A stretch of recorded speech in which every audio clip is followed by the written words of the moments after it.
বেগম খালেদা জিয়া হচ্ছেন একটা প্যারালাল বাংলাদেশ। বাংলাদেশ ভালো আছে কিনা এটা আপনি বেগম খালেদা জিয়ার দিকে তাকালে দেখবেন।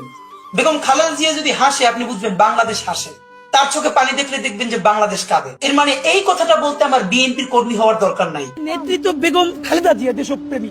তারেক রহমান সাহেবকে যখন পিজিতে 111 এর পরে নেওয়া হয়েছে, আজকেও ছবিটা দেখছিলাম, বেগম জি ওনাকে দেখতে গেছে। তারেক রহমান সাহেব ঘাড় সোজা করে মায়ের কোলে মাথা রাখতে পারতেছেন না।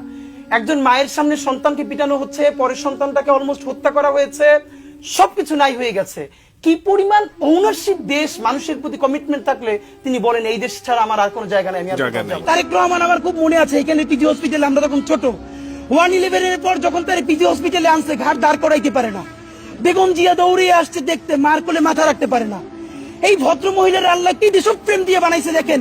সে দেশ ছাড়ে নাই, সে বলছে বাংলাদেশ ছাড়া আমার আর কোনো জায়গা নাই।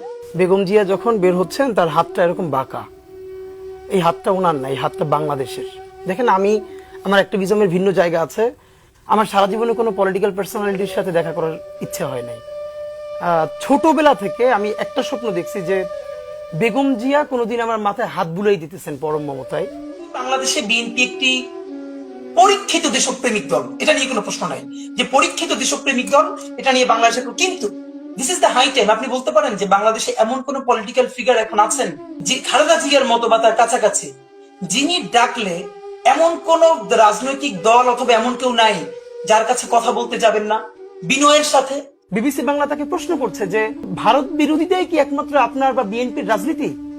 বেগম জিয়া উঠে বললেন, আমরা ভারত বিরোধিতা করি, কি বলেছে? আমি বাংলাদেশের রাজনীতি করি, স্বাধীনতা সার্বভৌমত্বের কথা বলি।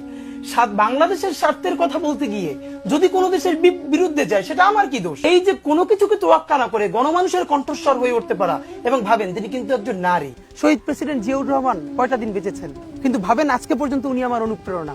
হাঁটতে হাঁটতে আমার পা ফুলে যায়, আমি আমার টিম ব্যাগের মধ্যে জুতো নিয়ে তারপরে একটা শপিং মলে ঘুরছিলাম, মানে পা ফুলে গেছে, পা জুতোয় ঢুকাতে পারছিলাম না। তো জিয়াউর রহমানের একটা ওনার গল্প মনে পড়ছিল, যিনি মাইলকে মাইল যখন হাঁটতেন ওনার সাথে স্টাফদের পা ফুলে যেত, কিন্তু ওনার তো আর্মি ট্রেনিং আছে।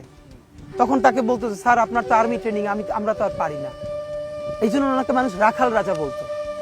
তা আমরাও সারা বাংলাদেশের 56,000 বর্গ মাইলে হাঁটতে চাই, আমরা ইনসাফের চাষাবাদ করতে চাই। আমার মৃত্যুর পরে যেন এই লড়াই বন্ধ না হয়, এই লড়াই যেন বাংলাদেশে কিয়ামত পর্যন্ত যায়। আল্লাহ আমাদের সকলের রাজনৈতিক অভিভাবক, আল্লাহ বেগম জিয়া, আল্লাহ উনি আমাদের স্বাধীনতার শির দ্বারা।